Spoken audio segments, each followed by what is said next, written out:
حضرت عائشہ صدیقہ رضی اللہ تعالی عنہ سے روایت ہے کہ رسول اللہ صلی اللہ علیہ وسلم نے ارشاد فرمایا، مسواک منہ کو بہت زیادہ پاک صاف کرنے والی اور اللہ تعالیٰ کو بہت زیادہ خوش کرنے والی چیز۔ میرے عزیز دوستو، اس حدیث مبارکہ کے دو پہلو ہیں، اور دونوں پہلو اللہ رب العالمین کی رضا کو حاصل کرنے کے۔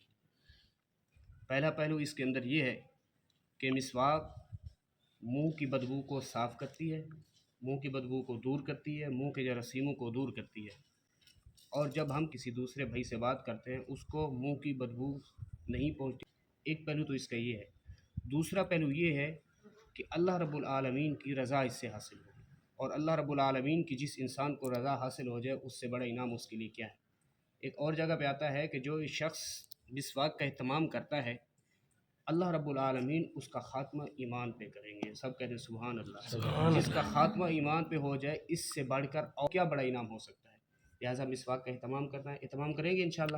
اللہ عمل کرنے کی